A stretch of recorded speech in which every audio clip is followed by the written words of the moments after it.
Olá a todos e todas e todos. Sejam muito bem-vindos à quarta e última formação sobre o acervo 2021. E nosso estudo de hoje dará continuidade ao recorte de obras que aborda as questões étnico-raciais deste acervo. Eu sou a professora Carolina, sou docente de Sociologia da Rede e formadora da IFAP, da equipe dos anos iniciais.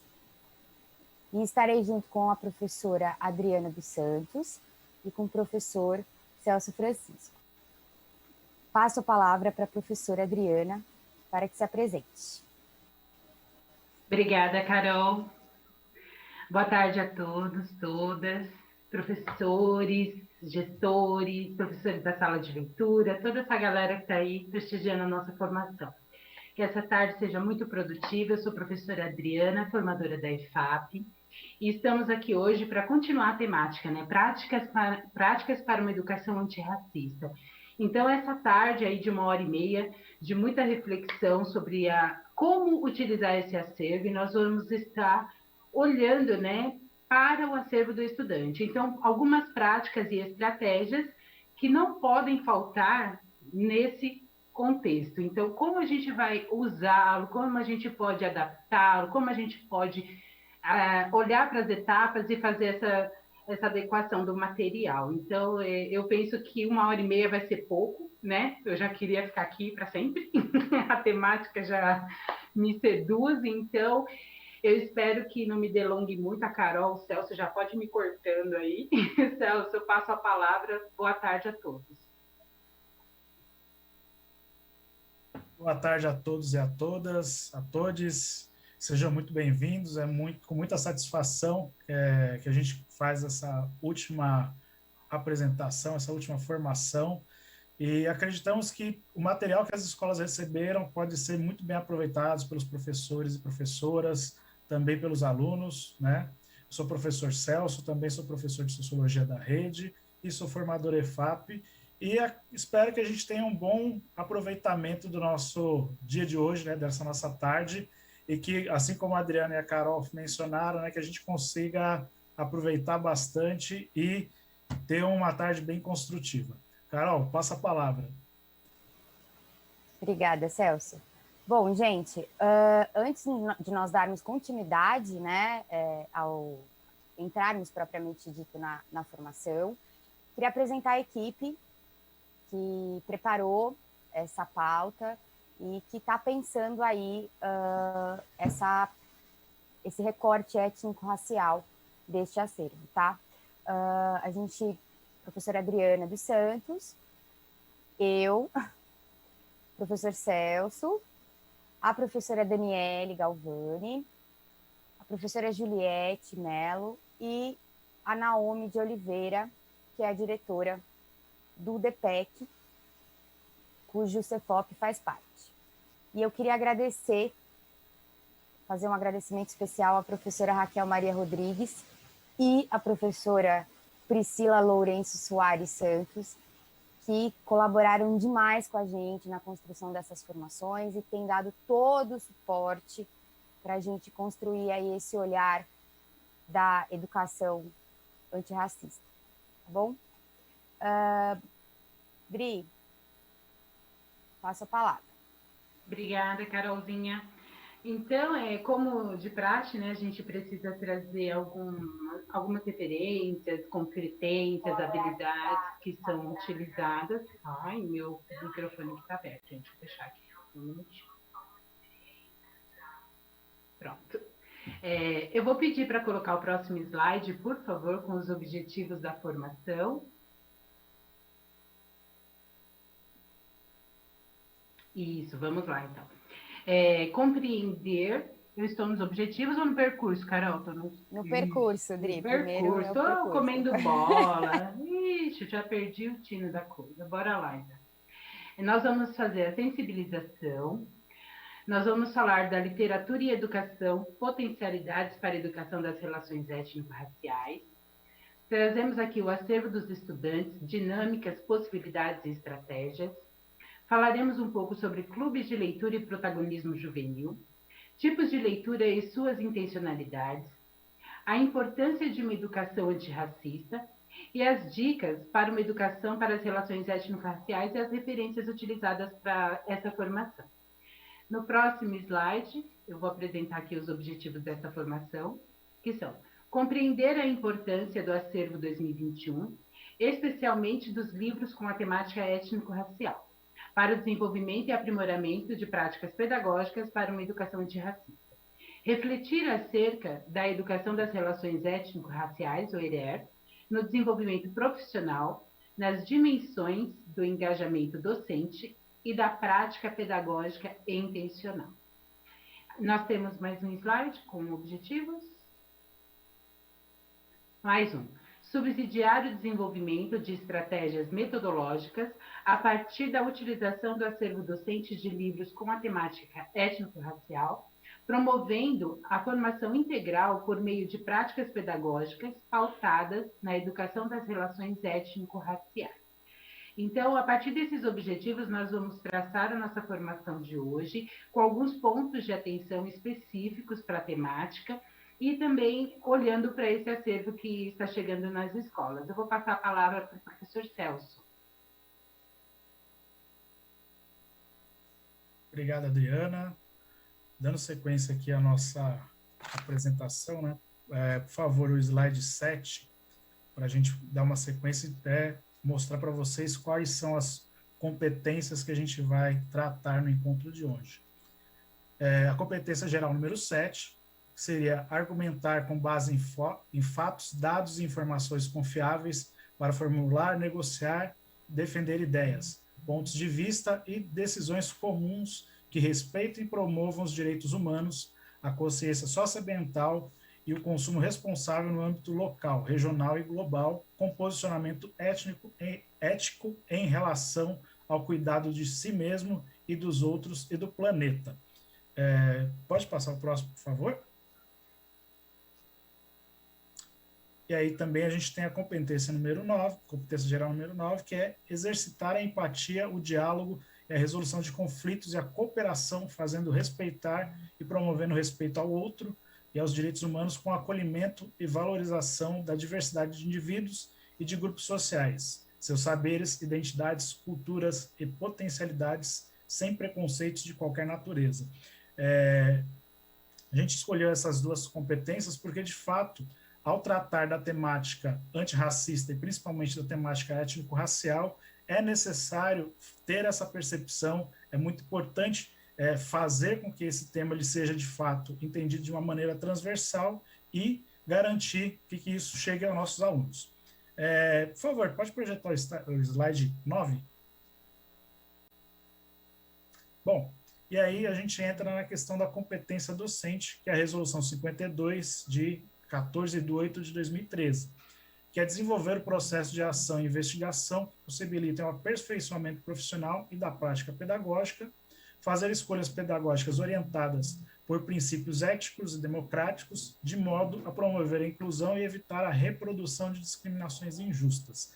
Então, basicamente são essas competências que embasam a nossa formação de hoje e que dão a possibilidade da gente fazer uma reflexão mais aprofundada sobre a temática no qual a gente vai tratar e fazer esse desdobramento em relação à rede, seja para nossos professores, como também para os nossos alunos. Adriana, passo a palavra para você. Obrigada, Celso.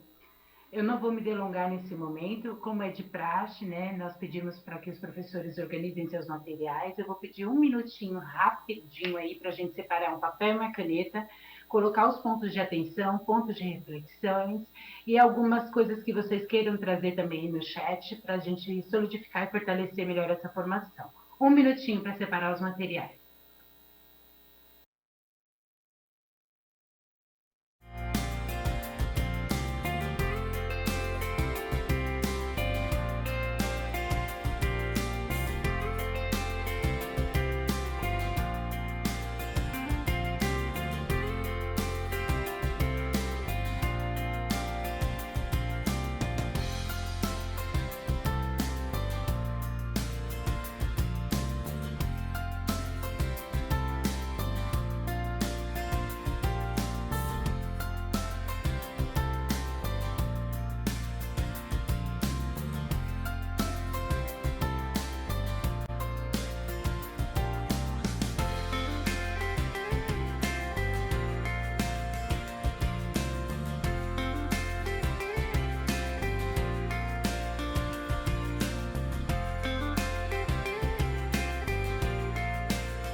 Bom, como já foi falado aqui pelo Celso, pela Carol, essa formação é uma sequência de 4 formações para falar da temática do acervo 2021. Esse material está chegando nas diretorias de ensino, nas escolas, temos os acervos de professores e estudantes. Então, para fortalecer essa ideia e trazer essas reflexões sobre a utilização desse material, nessa formação nós vamos abordar estratégias e metodologias, né, na prática pedagógica que fortaleçam esse diálogo e essa discussão. Então, como vamos fazer? Como vamos utilizar? Em que momentos isso é pertinente? Nós já conversamos, entre outras pautas, que não existe uma data específica para se abordar a temática. A necessidade local, o incentivo à leitura, são essas datas, são essas práticas. Então, como desenvolver isso com metodologias assertivas? Esse vai ser o nosso ponto de atenção nessa formação de hoje, certo, Carol? Certo, Drica. Bom, gente, então a gente vai começar agora com a sensibilização, tá? Antes da gente entrar propriamente dito na sensibilização, eu queria dar uma contextualização sobre o trecho que nós vamos trazer da obra, tá? Essa obra é de uma autora brasileira pouco conhecida, mas de uma sensibilidade visceral, tá? E antes eu gostaria de trazer aqui uma breve biografia dela, tá?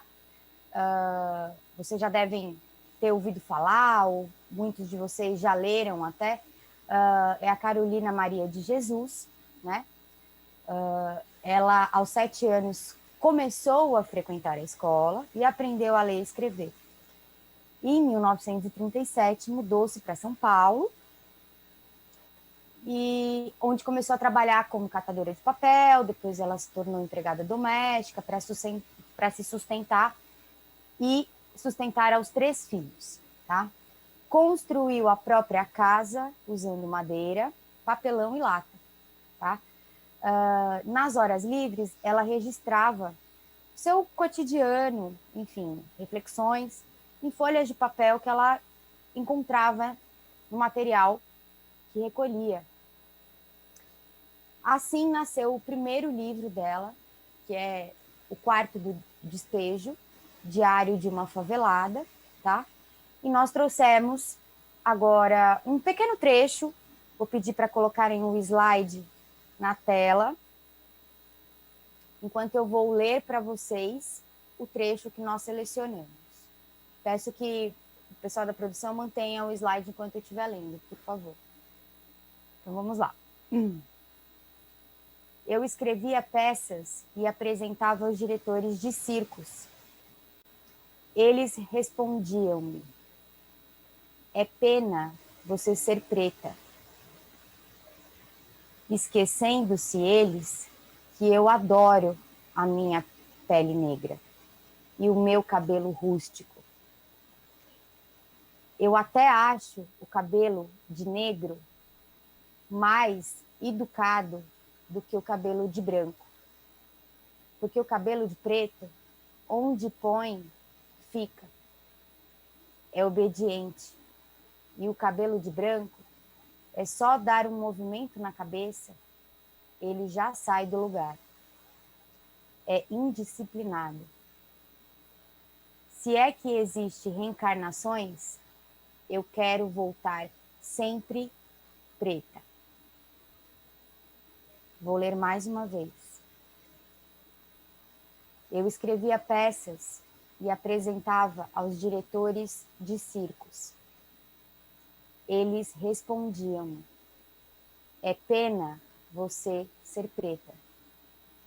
Esquecendo-se eles que eu adoro a minha pele negra e o meu cabelo rústico.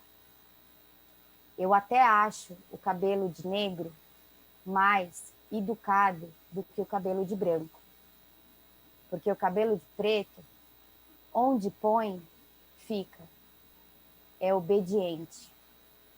E o cabelo de branco é só dar um movimento na cabeça, ele já sai do lugar. É indisciplinado. se é que existe reencarnações, eu quero voltar sempre preta.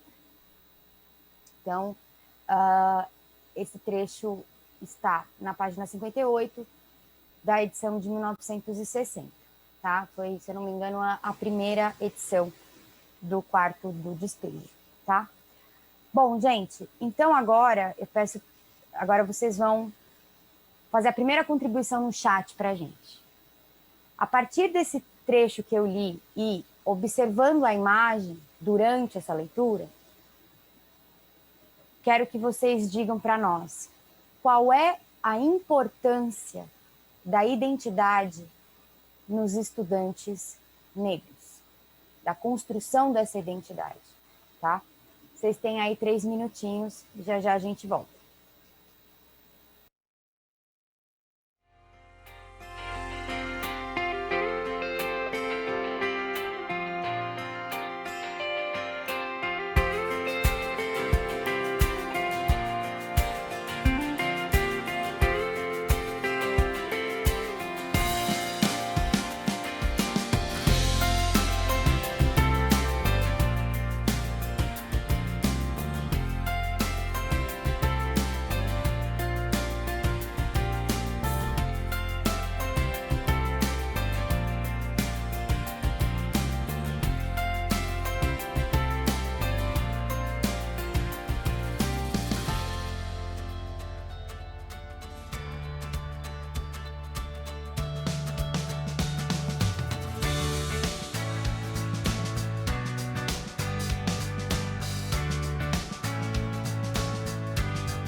Estamos de volta.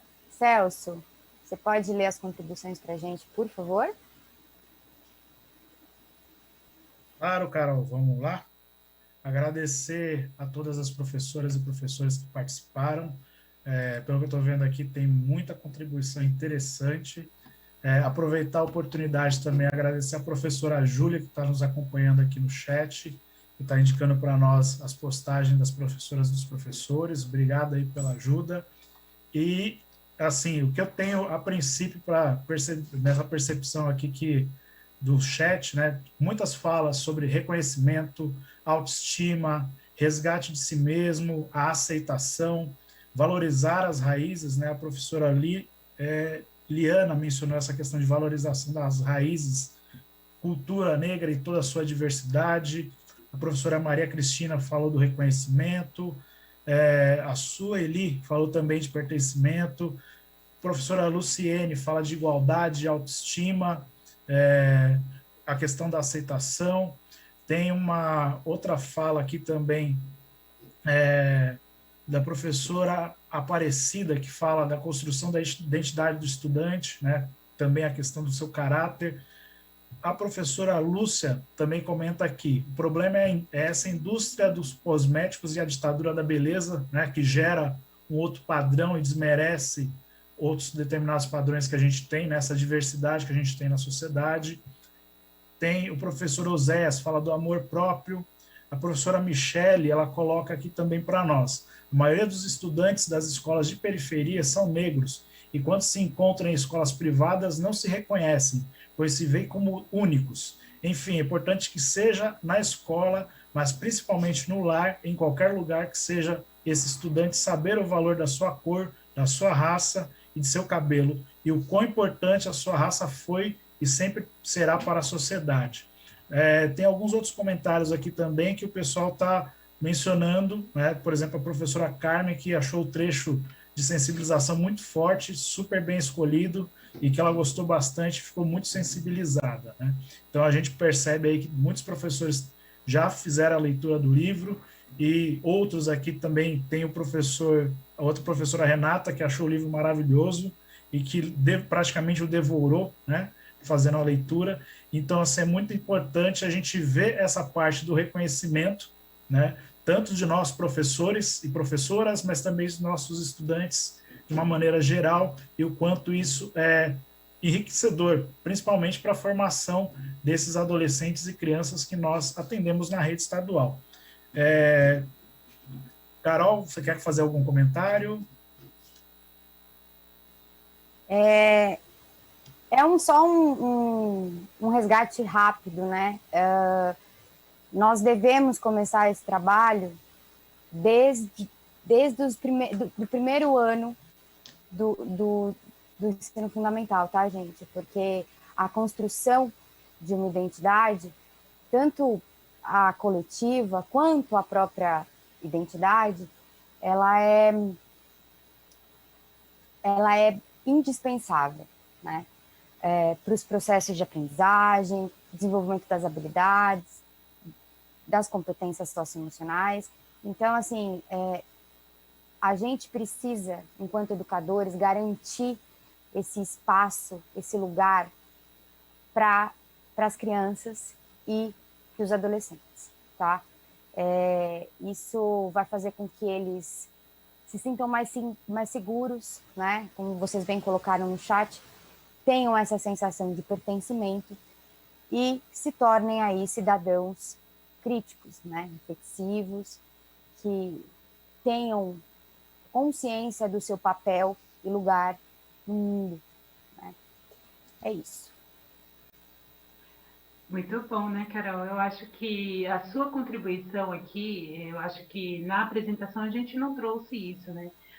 Além de ser formadora, você atuou com os anos iniciais muito tempo, trouxe essa bagagem aqui para a EFAP e contribui fortemente, bravamente nas pautas de formação para os professores de anos iniciais. E esse cuidado, né, com essa pauta, em trazer essa representação dos anos iniciais, é justamente para ter esse diálogo com esses públicos e suas faixas etárias em todas as etapas da educação básica. Isso é primordial, isso é essencial para a construção da identidade. Então, é muito bacana ter essa troca com você e esse olhar, né? Quando a gente fala da ludicidade, da sensibilidade, da brincadeira e da intencionalidade do professor por trás disso tudo, isso é muito bom e muito forte, né? E trazendo, né, algumas falas aí dos professores, a professora Carmen, eu estava toda arrepiada aqui, eu não posso nem falar, né? Já me emocionei muito. Carol, depois eu vou trazer uma pergunta para você no meio de uma outra interação. Calma aí, segura que está aqui registrado, hein? Professora Carol colocou assim, nossa, que trecho forte, super bem escolhido para o momento. Gostei, me emocionei e me sensibilizei. Professora Carol, faço minhas as suas palavras. E para esse próximo momento, justamente essa frase, essa colocação da professora Carmen, ela vai dialogar muito certo com a gente, né? quando desenvolvemos as habilidades de leitura dos nossos estudantes? Eu vou pedir para colocar o slide 14, por favor. Então, né, nós temos esse papel, essa incumbência, essa responsabilidade social. Devemos considerar a diversidade e valorizar a individualidade de cada estudante. Meu Deus, aí vem. Como, né? Mas como fazer com que esses estudantes tenham gosto pela leitura? Para mim, a professora Carmen já trouxe tudo nessa frase, né?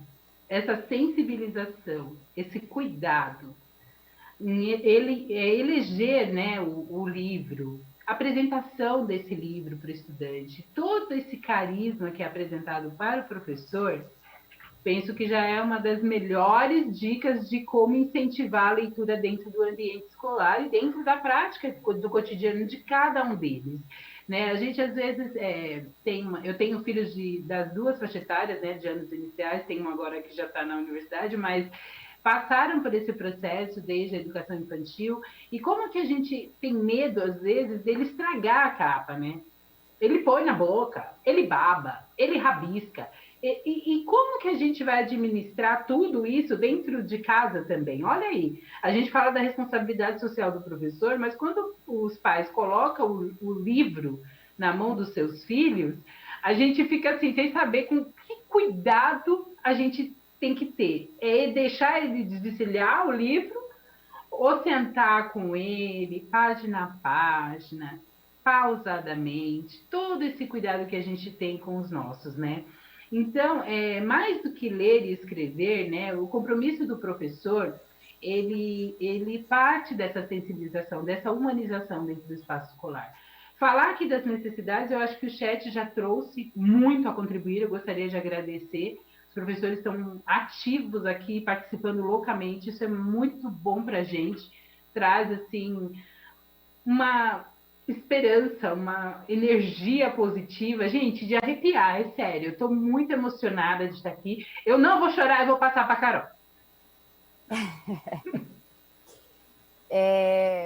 Eu também queria agradecer a oportunidade, porque, assim, quando eu fui convidada a fazer parte, a compor essa equipe, eu me emocionei muito, porque como mulher, né, branca, e eu estou num espaço que não é o meu lugar de fala, mas ser convidado por vocês a contribuir, para mim, foi assim, espetacular. Foi a realização de um sonho, de fato, porque o racismo é um problema de todos, né? Então, não basta nós não sermos racistas. Nós temos que ser antirracistas.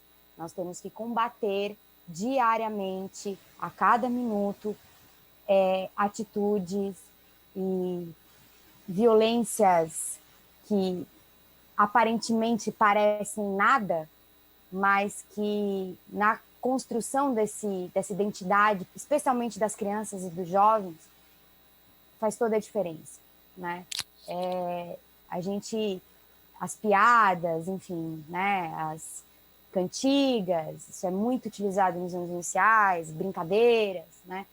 Isso tem afeta de uma maneira muito significativa as identidades e as narrativas que essas crianças e jovens levarão para o resto das vidas deles. Então, é muito importante que nós, professores, entendamos qual é o nosso papel ético no meio dessa história.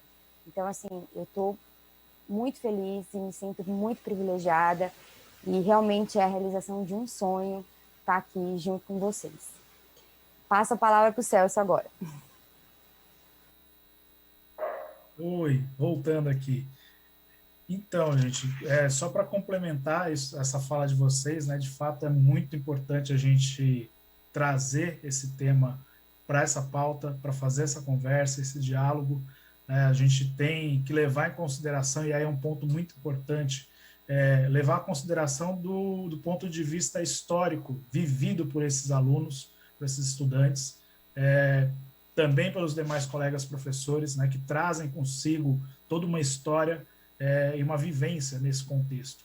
Então, nesse sentido, a parte da literatura que vai ser proposta, né, que no caso as escolas receberam de material, é exatamente para isso, né, para fortalecer essas identidades, para fortalecer essas narrativas, para dar incentivo para que esses estudantes e também demais professores se identifiquem com o que está proposto ali, em cada livro, em cada história, e também assim para que possa ser identificado a sua própria narrativa, né?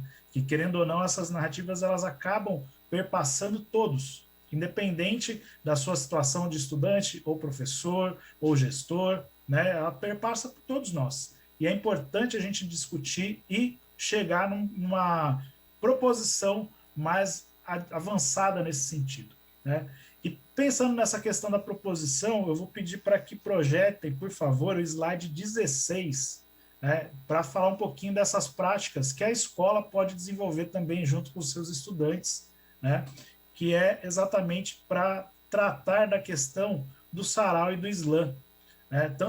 Inicialmente, a gente tem o surgimento dos saraus, principalmente nas regiões de periferia, né, como sendo um espaço para poder compartilhar experiências, produzir cultura, é um espaço também de convívio social, então é importante ele enquanto instrumento e espaço de diálogo, né, principalmente incentivado pela leitura e também pela escrita. O slam já é um pouco mais recente no nosso contexto, né, mas ele também, digamos assim, que tem origem nessa parte também da contribuição dos saraus, que, querendo ou não, ele traz esse envolvimento maior das pessoas, porque eles tendem a escrever, geralmente nos slams são apresentados textos autorais, boa parte deles trazem uma contestação social muito forte e evidencia de fato a narrativa, a vivência, né, o cotidiano de cada sujeito que ali se apresenta. Então, esses também são instrumentos muito interessantes que as escolas podem se utilizar, são principalmente possibilidades de atuação nos seus espaços escolares, seja eles presenciais, que futuramente nós esperamos muito que a gente consiga retornar com todos vacinados, estando nas suas salas de aula, nas suas escolas, com seus estudantes, mas também pensar de uma forma geral que isso pode ser feito de uma maneira virtual também, né? De incentivar a leitura e de possibilitar que essas narrativas elas sejam apresentadas e que esse contexto histórico ele seja novamente apresentado no cotidiano dessas pessoas e que elas se identifiquem, né? E que construam a sua identidade com solidez. Então, esse é um ponto importante que a gente traz aí da parte do slam e do sarau. Carol, passo a palavra para você, que você vai continuar essa parte da literatura e educação, e acho que esse contexto casa muito com a questão dos anos iniciais, não que os outros não tenham parte nisso, mas acredito que aí nos anos iniciais é um bom começo para a gente tratar do assunto. Passa a palavra, Carol. Obrigada, Sé. Com certeza. E a prática dos saraus é muito comum nos anos iniciais, né? É uma estratégia de leitura muito utilizada e quem sabe, em breve, o slam também não seja, né? Mas eu acho que, além dessa narrativa, de construir essa narrativa, né, própria e identitária, eu acho que essas possibilidades, elas criam um espaço, né, um contexto para que esses meninos e meninas e crianças e adolescentes possam superar, né, essa história linear e contada pela voz e pelo olhar do homem branco, né? Então, quando a gente garante e dá oportunidade dos nossos meninos e meninas negros lerem autores e autoras negras, a gente dá oportunidade a eles também para se sentirem representados, para se identificarem, né? E quando isso acontece, quando existe essa identificação, essa representatividade, eles se sentem desafiados e querem e vão atrás de cada vez mais, né? Então, eu acho que, nesse contexto, queria pedir, por favor, para vocês colocarem o slide 17 na tela. Quando a gente estava pensando essa pauta, eu me lembrei do teatro de leitores, né? Vocês podem? Isso. Então, eu lembrei do teatro de leitores, que é um projeto amplamente difundido na rede, né? E ele tem como princípio, né, como intencionalidade, fortalecer o desenvolvimento da fluência leitora, e ele coloca o estudante no centro desse processo, né, desse desenvolvimento. Uma vez que essas crianças, esses meninos e meninas, eles se debruçam sobre esse texto várias e várias vezes, né, de maneira a construir essa expressividade emanada pela obra que eles estão pensando, né? Esse projeto, ele demanda, né, leituras e releituras incontáveis, né, por parte desses meninos, e isso faz com que essa leitura e aquelas palavras e aquele enredo faça sentido, ganhe sentido, né? E também trabalha, para além dessa questão da cognição, da concentração, da fluência leitora, né? Eles constroem sentidos e significados sobre aqueles personagens, né? Porque eles precisam construir a melhor interpretação oral possível daquela obra, daquela narrativa, né? Para quem? Qual é o propósito comunicativo? Para que plateia eles estão dramatizando essa leitura, né? Só reiterando, gente, o teatro de leitores, ele não é um teatro, tá? Ele tá mais para uma leitura dramática, tá? De uma obra, enfim. E essas crianças, elas precisam produzir um roteiro, elas precisam pensar nessa dramaturgia leitora, né? Como é que eles vão passar essa essa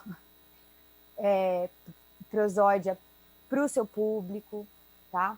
Então, assim, eles constroem isso de forma cooperativa, respeitando e oportunizando os diferentes níveis de fluência leitora, ou até mesmo aquelas crianças e colegas que não dominam ainda a leitura por métodos convencionais, né? Mas eles constroem eles se debruçam sobre essas obras e trabalham a leitura em voz alta, né? Dessa forma, eles fortalecem a autoestima, eles se tornam mais seguros, né? E adquirem mais coragem para enfrentar os desafios. Não é que as coisas não vão sair errado, não é que eles não sentirão vergonha, não terão medo.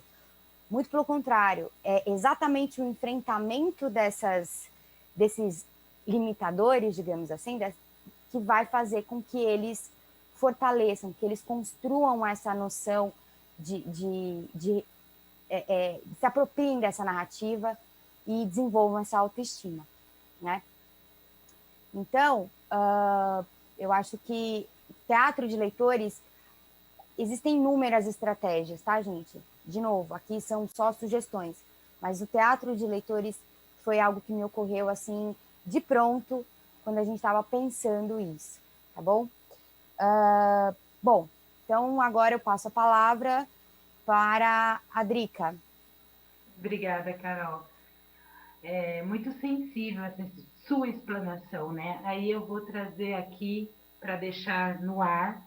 Os professores, se quiserem contribuir no chat, eu vou pedir para deixar o chat aberto para nós, produção, por favor, para a gente ir interagindo aqui. Essas três, né, possibilidades de leitura que foi apresentada aqui, tanto o sarau como o slam e o teatro de leitores, o que elas têm em comum, né? A Carol deu uma engasgada ali, mas eu vou falar, Carol, expressividade. É verdade, foi um trava-língua aqui para mim, rapidinho. Expressividade, agora eu consigo falar, né? Esse momento, né, que a gente fala de protagonizar a situação, de se debruçar e fazer aquilo com segurança, se identificando com a proposta apresentada pelo professor, isso não deixa como responsabilidade um único professor. A gente sempre traz, né, essas estratégias, mobilizando as áreas de conhecimento. A gente já não fala mais dos componentes, a gente atua muito nas formações aqui por área de conhecimento, justamente nessa intenção da multidisciplinaridade, da interdisciplinaridade, multiculturalismo e afins, né? Quando a gente aborda temáticas que são eixos transversais dentro do currículo, a gente tem uma intencionalidade pedagógica que não exclui os outros componentes, as outras áreas do conhecimento. O estudante ele precisa estar conectado a essa realidade e essas transposições didáticas que ocorrem ali no espaço de aprendizagem. A gente fala nos ambientes de aprendizagem hoje, né, trazendo esse espaço quadrado, né, onde a escola é o centro do aprendizado.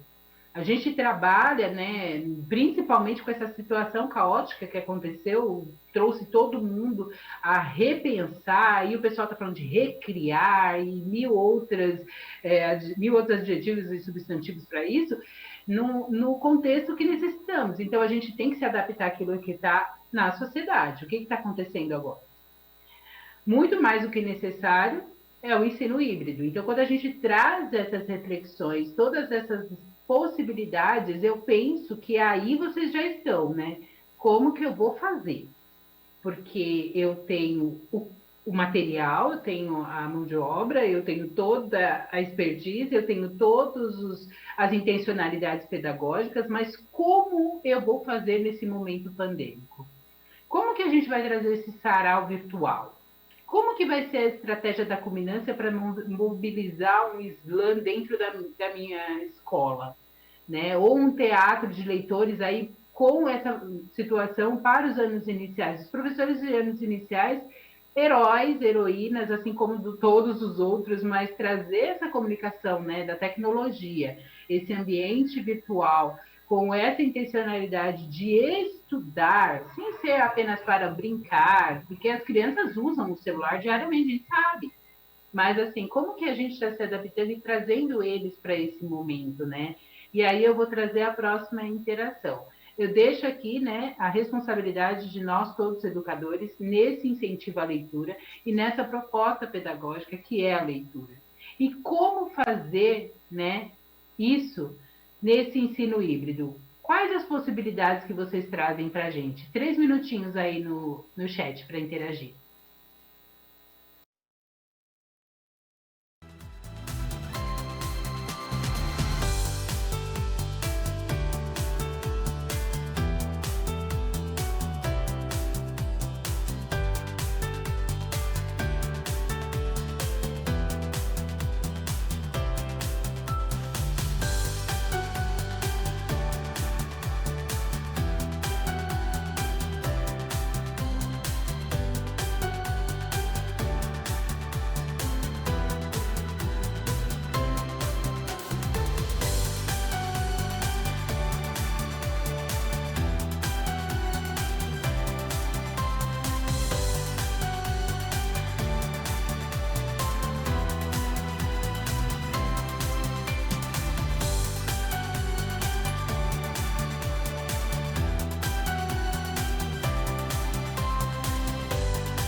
Celso, vamos lá para as nossas contribuições? Chamo você. Vamos lá. O pessoal está gostando bastante, tem muita contribuição legal aqui, muita contribuição interessante das professoras e dos professores, né? Alguns deles estão falando da questão de podcasts, clubes de leitura, né? Propostas de livros, teatro de marionetes, resenhas literárias gravadas em vídeos, seminários em vídeos, resumos, produção de podcasts dos alunos sobre as obras que eles leram, né? Também aqui, que foi o professor Ronaldo que postou. A professora Isabela fala para pedir para os alunos criarem vídeos explicando e resumindo os livros que eles leram, semelhante naquele modelo do TikTok. A professora Noeli fala da sala de leitura, a professora Camila fala da biblioteca virtual e de clube de leitura também. A professora Vilma fala da questão de organizar leituras semanais. A professora Maria fala de organizar através de jogos. A gente tem aqui também um comentário da professora Adriana, que desenvolvemos peças teatrais a partir de trechos de obras que os alunos leram, fizeram sarau online com os textos escolhidos pelos estudantes e os trechos também autorais para incentivar o protagonismo juvenil. A gente tem aqui também a interação da professora Priscila. Meninos e meninas negras precisam se enxergar em todos os espaços e na literatura, e por meio de um meio muito eficiente para a formação de uma autoestima positiva. Por meio da literatura, procuramos fornecer ferramentas para que as crianças possam lidar bem com o racismo e possa elevar a sua autoestima a partir de referenciais positivos, né? A professora Leonilda pergunta se essa formação vai ficar salva no repositório. Sim, vai ficar, logo, logo ela vai estar disponível para vocês. A gente tem aqui também a professora Valéria, que ela faz um indicativo muito importante. Lembrando do Slam em Libras, ele é muito importante para a acessibilidade e também para essa representação que é feita através do corpo. Então, assim, a gente tem várias contribuições muito importantes aqui, muito interessantes, né? Tem também a gente, pensando nesse contexto, né, fazendo uma amarração um pouquinho disso que vocês têm mencionado, é importante a gente pensar a escola, de fato, como um espaço que possa potencializar, né, e fomentar ainda mais essa parte da construção de diálogos e até mesmo de construção de outras ferramentas e outros instrumentos que fomentem a leitura e que fortaleçam a participação do estudante. O protagonismo juvenil sendo muito importante, mas o professor como aquela peça-chave no momento de instigar essa participação, né? Tem uma outra pergunta aqui, Carol, que eu vou até pedir para que você possa explicar um pouquinho melhor, que é da professora... acho que eu me perdi aqui, deixa eu ver se eu acho, professora Patrícia, que ela gostou da ideia, mas ela não entendeu direito como seria essa questão do teatro de leitores. Se você puder só dar uma retomadinha para explicar um pouquinho melhor para a professora Patrícia. Tá. Bom, professora Patrícia, bem rapidinho aqui. O Teatro de Leitores, ele foi um projeto, se eu não me engano, começou a ser implementado na rede em 2013, tá? E ele nada mais é do que a seleção de uma obra, né? Geralmente ele é feito com turma de quarto, quintos anos, e a professora ou o professor da turma seleciona uma obra e o grupo de alunos vai se debruçar sobre essa obra, né? E produzir um roteiro, né? As falas estarão muito bem delimitadas, são os próprios estudantes que vão pensar essas falas a partir da leitura da obra, né? E eles apresentam para, enfim, uma plateia que também eles irão selecionar, tá? Se você quiser, eu acho que em algumas, no blog de algumas diretorias de ensino, se você digitar Teatro de Leitores no buscador do navegador, você vai encontrar algumas culminâncias ou produtos desse projeto em algumas diretorias de ensino, tá? Mas basicamente é isso, é uma leitura dramatizada, né? Não tem aquela coisa do cenário, né, da roupa, mas existe aí um pensar, um refletir sobre a obra selecionada. E aí a gente traz aqui como sugestão algumas obras, né, desse acervo, que tem uma parte desse acervo selecionada para os estudantes, que já já a gente vai falar melhor, e, enfim, o teatro de leitores é só o meio, é o método, é a estratégia. Né? O importante é esse debruçar-se sobre essas obras que os estudantes, que as crianças farão, tá bom? Espero ter respondido. Legal, Carol, legal. Acho que contemplou bem, acho que conseguimos sanar a dúvida da professora. E continuando um pouquinho disso que eu tenho mencionado para vocês do slam, eu vou pedir para a produção passar o vídeo 1, né, que trata dessa questão do slam, né, é um bom exemplo, e espero que seja até um instrumento motivador para os professores instigarem seus alunos a realizar. No caso, o slam no moinho, né, a gente selecionou um trechinho. Por favor, produção, pode colocar o vídeo para os professores, e daí, na sequência, eu passo a palavra para a Adriana dar continuidade na nossa formação. O quanto dói colocar trança no meu cabelo, que eu não posso encostar minha cabeça no travesseiro porque a dor no meu couro cabeludo é um verdadeiro pesadelo.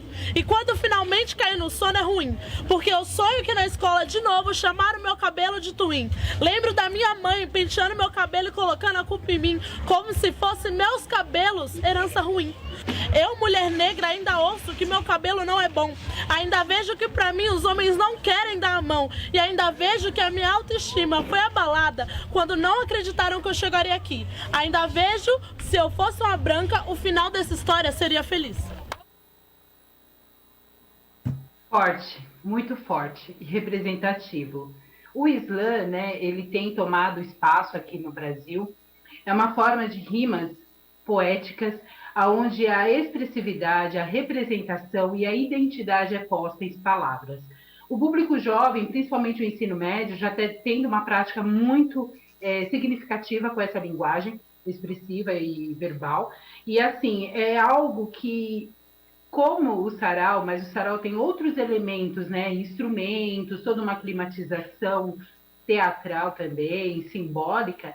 O slam, ele é feito na rua, e ele é feito por pessoas que querem manifestar por meio de palavras e rimas poéticas aquilo que elas sentem que está engasgado, está precisando ser falado, está precisando ser ouvido também. Então, é essa manifestação cultural que hoje está sendo muito utilizada pelos jovens pretos de periferia para se representar e se identificar e se mostrarem como voz e palavras mesmo. Resumidamente, o slam é isso, tá? Então, a partir dessa ideia do slam e também de todo esse percurso que a gente vem traçando até aqui, desde Carolina Maria de Jesus, esse trecho selecionado do slam do Moinho, ele teve também essa intencionalidade, falando novamente da identidade, do cabelo. Eu vou pedir para vocês mais uma interação aí no chat. Por favor, coloque o slide 21 na tela. Vamos lá, então. Qual a relação ou as relações que podem estabelecer entre o trecho do vídeo que acabamos de assistir e o trecho do Quarto do Despejo, Diário de uma Favelada de Carolina Maria de Jesus? Além do que eu falei do que é o slam, qual é a sensibilização que trouxe para vocês refletirem sobre? Por favor, coloquem aí no chat para a gente.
Muito bom, muito obrigada, professores, pelas contribuições. Eu vou chamar o professor Celso para comentar rapidamente as interações.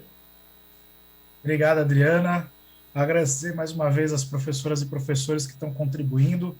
As contribuições são muito interessantes, muito boas, né? Então, aqui vou tentar contemplar um pouquinho de tudo que está sendo falado, né? Muitos professores falam da valorização do negro na sociedade, né? Do conflito e desvalorização que, no caso, as mulheres e homens negros sofrem em relação ao seu cabelo, né? E o desejo de serem respeitados nessa questão, né? A luta e superação traz também aí a questão da realidade da mulher negra, né? Falando tanto da Jade quanto da Carolina. Tem uma outra professora que coloca aqui do racismo estrutural que vem desde os tempos da escravidão, que está sendo combatido e vem sendo fortemente combatido no dia a dia. Da valorização da cor da pele, dos cabelos, o empoderamento, a professora Márcia Cecília menciona, a professora Neuza fala da questão das características, né, que são as mesmas, mas que também traz essa questão da luta. A professora Mônica fala do desejo por respeito. Professor Ronaldo fala que ambos se referem à realidade da mulher negra em uma sociedade machista e racista. Tem bastante coisa super interessante aqui que o pessoal do chat vem contribuindo, tá muito bacana, tá muito legal, pena que o tempo nosso acaba sendo um pouquinho escasso nesse sentido. Tem aqui também a professora Gisele, que fala da oportunidade de debater tópicos essenciais como saneamento básico, recolha de lixo, água encanada, fome, miséria, que tem a ver também com essa questão do racismo, onde essas pessoas estão colocadas, né, geralmente no contexto da sociedade. Basicamente, fazendo um apanhado geral do que está sendo mencionado, né, a gente consegue perceber que ambas trazem essa questão da luta étnico-racial, né, tanto Carolina de Jesus como a Jade, e mesmo sendo um texto feito na década de 60 e outro após os anos 2000, a gente ainda tem esses embates e essa luta por um espaço, né, que é muito importante, que é extremamente significativo, né, e, querendo ou não, vai perpassando ao longo do tempo, né? Então, até mesmo pensar que a questão étnico-racial e o debate antirracista, ele também compõe a pauta dos direitos humanos, né? Então, essa pauta ela também se amplia de uma forma significativa e ela também se faz necessária no ambiente escolar, que pode ser o ambiente que vai dar esse suporte para essa criança, para esse jovem ou para esse adulto, né? Não podemos esquecer também dos alunos da EJA, que podem contribuir muito nesse sentido, trazendo também sua experiência de vida, trazendo um pouco de uma visão de mundo, né, que já traz também, como até mencionei, essa narrativa sobre a temática. E pensar um pouquinho dessa parte, né, vamos direcionar em relação às estratégias de leitura, daí eu passo a bola novamente para a Carol, que vai falar um pouquinho mais para nós. Carol, contigo. Obrigada, Sé. Bom, gente, então vamos lá. Pensando aí um pouquinho nessa questão das estratégias de leitura e correlacionando essas estratégias com, né, a educação integral, que é um dos princípios do currículo paulista, né, a gente vai pensar agora sobre os clubes de leitura e o protagonismo juvenil, tá? As estratégias para a promoção desses clubes de leitura e o protagonismo juvenil, eles ambos trazem para o debate esse princípio da educação integral, né? E também a questão do desenvolvimento das competências socioemocionais, tá? Como autonomia, auto-organização, responsabilidade, tá? E articula essas competências socioemocionais às premissas do currículo paulista, tá? Se a gente pensar a literatura como um potente instrumento de criar, transformar e melhorar realidades, né? Enquanto estratégia, os clubes de leitura, eles exercitam essas competências socioemocionais, né? De maneira que os estudantes, eles se envolvem uns com os outros e dependem uns dos outros, né? Para o sucesso desse clube juvenil. Além de fortalecer e promover a integração desses jovens e dessas crianças, a multiplicidade de realidades, né? Isso aumenta o repertório deles, eles conseguem ter visões outras para refletir sobre a própria trajetória, né? E sobre a realidade, né? Seja a sua própria realidade quanto a realidade social como um todo, né? Oportunizam também o exercício da empatia, certo? Fortalecem, é mais um exercício de fortalecimento da autoestima, desse empoderamento enquanto identidade, certo? Então, o currículo, ele aponta o seguinte trecho. O currículo paulista define as competências e habilidades cognitivas e socioemocionais que devem ser asseguradas ao longo da escolaridade básica, concorrendo para a formação integral dos estudantes com vistas à construção de uma sociedade justa, democrática e inclusiva. Tá? Tá na página 303 do currículo paulista. Tá? Então, para fechar, para consolidar essa parte do clube de leitura e do protagonismo juvenil, vocês vão ver aí com os próprios olhos de vocês o depoimento de uma lindeza de uma menina, que o nome dela é Gabriele Aparecida Felício Albuquerque. Ela é estudante da escola Érico Veríssimo, da diretoria de ensino Guarulhos Sul e membro do Grêmio Estudantil da gestão eu não sei se eu vou pronunciar direito, gente, metanoia, não sei se, enfim, não sei se eu falei metanoia, enfim. Mas é isso. Vamos lá para a contribuição da Gabriele, o vídeo 2, por favor. Oi, eu sou a Gabriele. Eu estudo numa escola estadual e faço parte do Grêmio e do clube de leitura da minha escola. Hoje eu vim aqui falar sobre um tema muito interessante, que é o que a literatura significa e representa na minha vida. Bom, a literatura, ela me salvou de todas as formas que um ser humano pode ser salvo. A literatura aumentou a minha dicção, aumentou a minha capacidade cognitiva, aumentou meu repertório sociocultural. A literatura me fez viajar por lugares sem que eu tivesse que levantar da minha cama e sem que eu tivesse que largar minha xícara de café. A literatura me fez sair de casa às 3 da manhã, às 2 da tarde, de pijama, de qualquer tipo de roupa. A literatura me fez ver o mundo de outra forma. De forma fictícia, de forma real, de forma triste, de forma feliz, de forma romântica. A literatura realmente tem um significado muito especial na minha vida. E eu acredito que todo mundo tem um certo aspecto literário. Todo mundo lê de certa forma. E todo mundo tem um tipo de literatura favorito. Livros com figuras, livros com palavras, assim, um pouquinho maiores, livros mais curtos. Eu acredito que as pessoas só precisam conhecer o gênero literário que mais é favorável a si mesma. A cultura nacional tem que ser exaltada, porque os autores brasileiros são simplesmente excepcionais. Nosso país tem uma grande amplitude, uma grande bagagem de cultura, e eu acredito que todo mundo deveria ler essas obras. São obras excepcionalmente incríveis, de verdade. São obras que relatam muitos aspectos, algumas são fictícias, outras relatam coisas reais, e são extremamente incríveis. Eu acredito realmente no poder da literatura e que a literatura pode salvar o nosso país de muito caos que está acontecendo aí. Eu acredito que a literatura é juvenil e que se nós jovens conseguíssemos ler mais e que se a gente tivesse uma bagagem sociocultural e uma bagagem literária um pouquinho maior, a gente teria uma visão do mundo muito melhor e a gente com certeza ia ter um mundo um pouquinho melhor e um pouquinho mudado aí. Então é isso.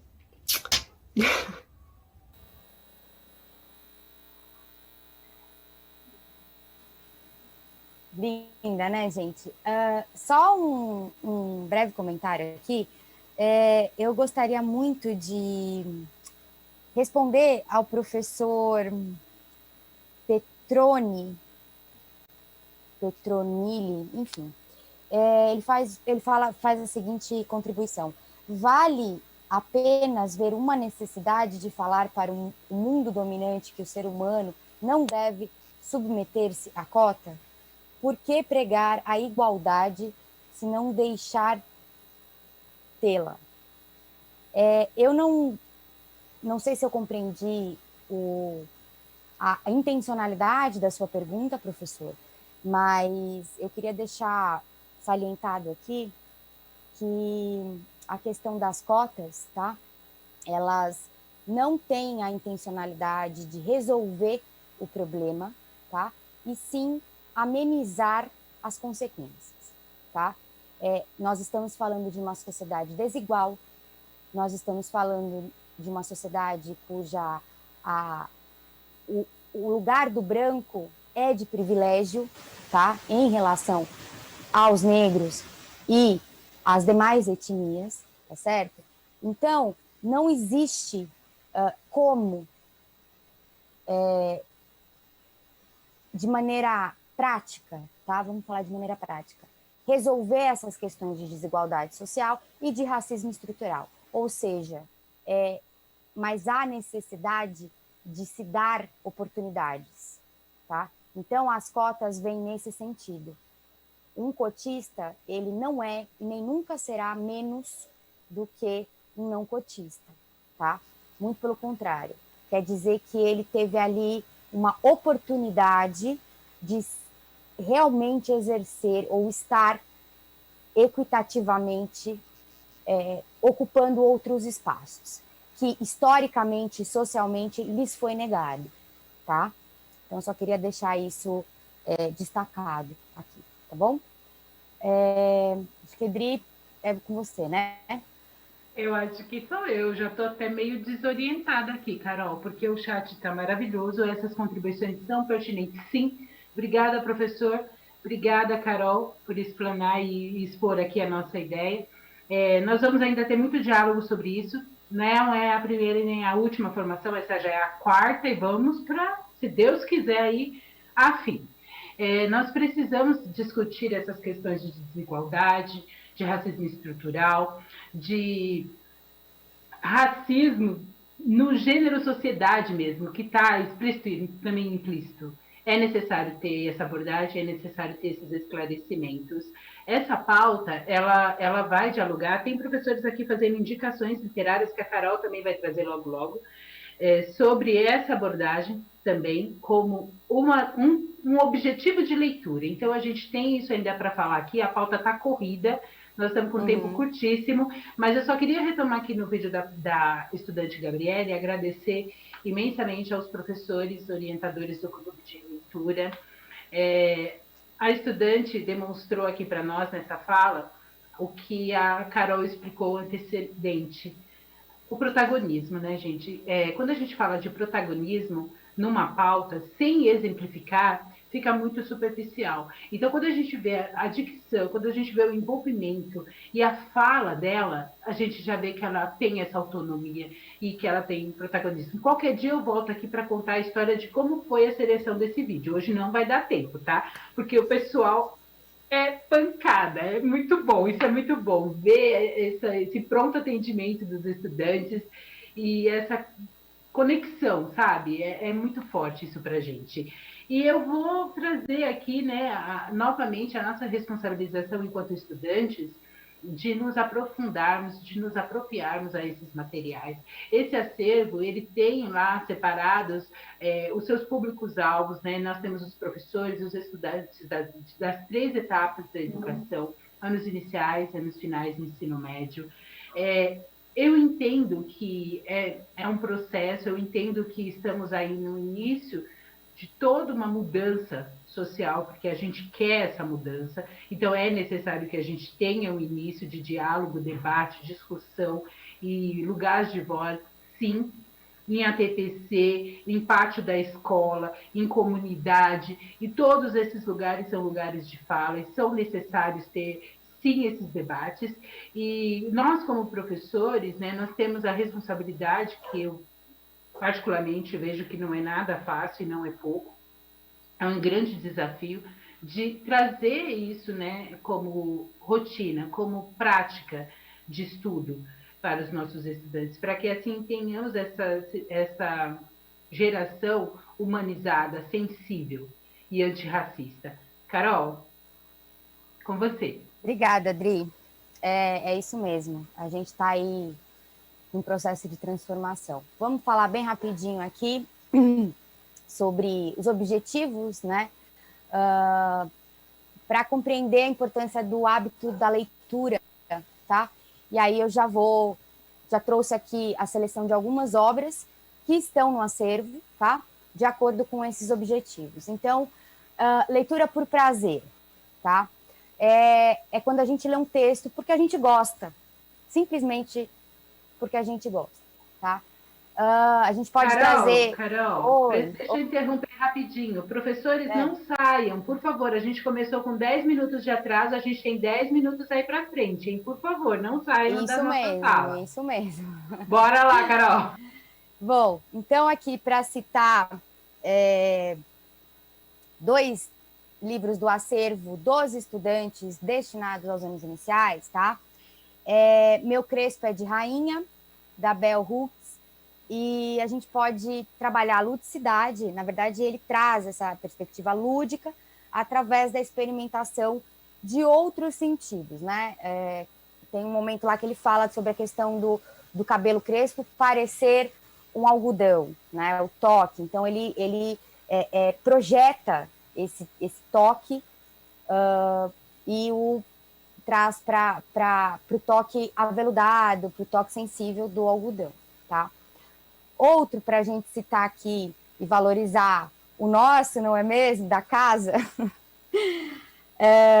Princesas Negras, que também vai fazer toda uma reconstrução dessa narrativa, né, do que é o conto de fada, né, mas da perspectiva da questão étnico-racial, tá, que é da Ariene Celestino Meirelles e da Edileuza Penha de Souza. Ambos estão nos acervos dos estudantes voltados aos anos iniciais, tá?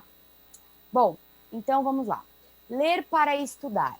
E aí eu vou retomar as contribuições do chat, quando alguns professores trouxeram aqui o texto da Pequeno Manual Antirracista, da Djamila Ribeiro, tá? Vou complementar com O Perigo da História Única, tá?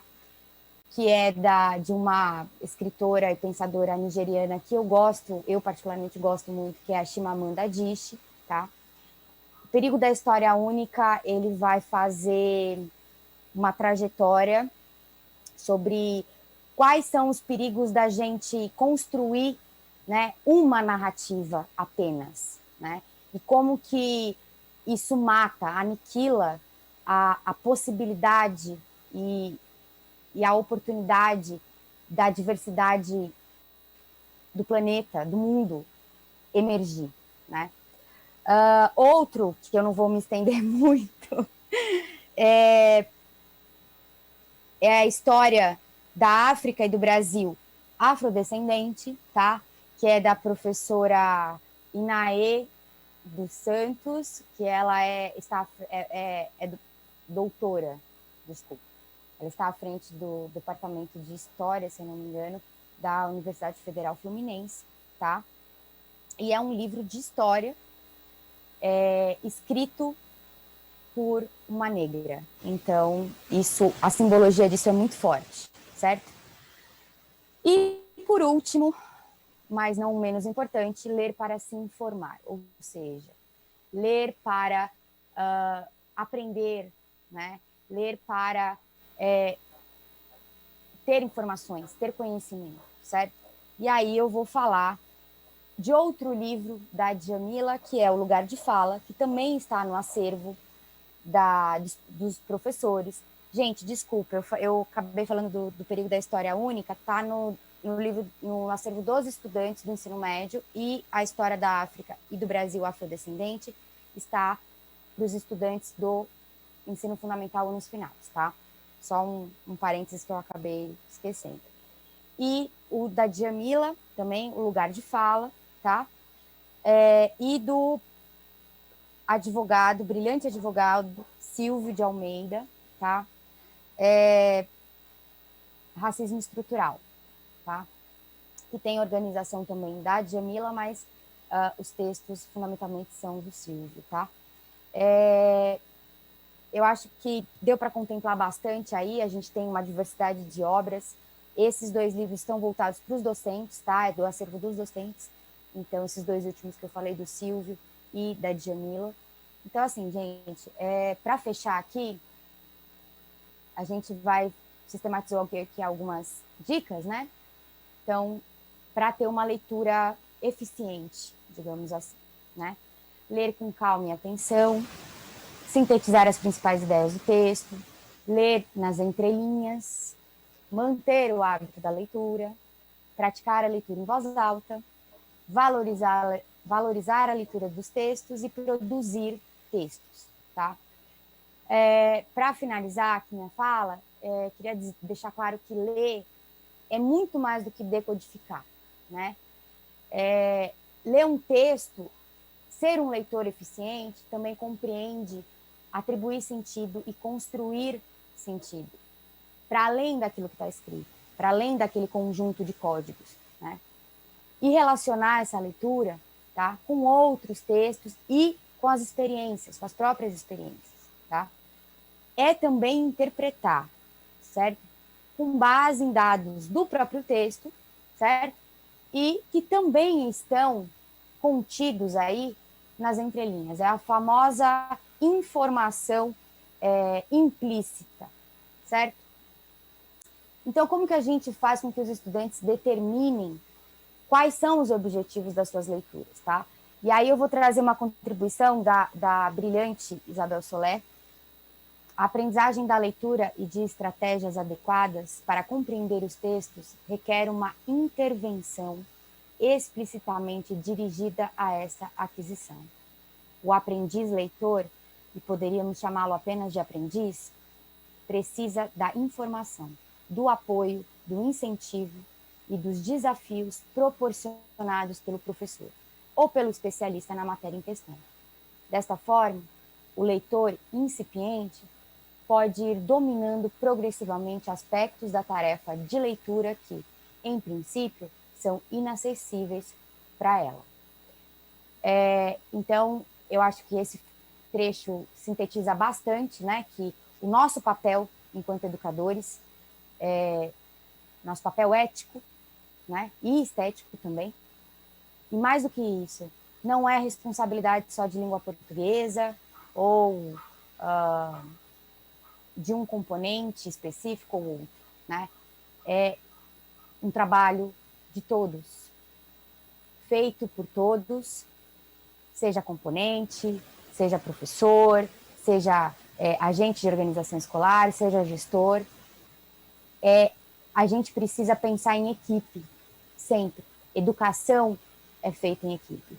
E aí eu quero deixar aqui um provérbio africano, né, que diz que é necessário uma aldeia inteira, né, para se educar uma criança, tá? Então, passo a palavra e deixa eu ver para Adriane e para o Celso, eles vão fechar aqui a nossa formação. Gente, é muito emocionante, é muito gratificante. Eu estou acompanhando o chat aqui, Carol, eu estou, assim, em êxtase, essa é a palavra, eu acho, não tem outra como expressar. É muita emoção, gente, gratidão mesmo. E falar em educação antirracista para uma educação de relações étnico-raciais, porque a gente está indo num gancho, como disse o meu amigo Celso, né, um braço da coisa aqui. Então, a gente tem que ter esses cuidados, tem que ter essa atenção, isso é para a nossa formação, isso é para que a gente consiga, de fato, concluir, né, com esses objetivos dentro da educação, uma missão, é uma missão que nós temos. Então, pensar na construção de espaços democráticos e de diálogo dentro desses ambientes visa a construção de comportamentos e atitudes, né, que não tem mais sentido. A gente precisa desconstruir essa ideia daquilo que é visto como comum, o senso comum, né? Eu sempre falo e trago aqui, até que ponto eu tenho que ser resiliente? né? E isso, para mim, sempre fica como um questionamento quando existe o racismo, tem que se pensar até que ponto se tem que ser resiliente. Então, é uma situação que a gente precisa refletir, a gente precisa trazer para a pauta, sim, a gente precisa abordar, sim, a gente precisa trabalhar, sim. Eu encerro a minha fala antes de trazer os referenciais. A Carol já trouxe, né, essa citação, mas ela para mim é muito forte, da Angela Davis, né? Numa sociedade racista, não basta não ser racista, é preciso ser antirracista. Carol, estou contigo no agro, branquinha do coração, ser antirracista é missão. Tamo junto.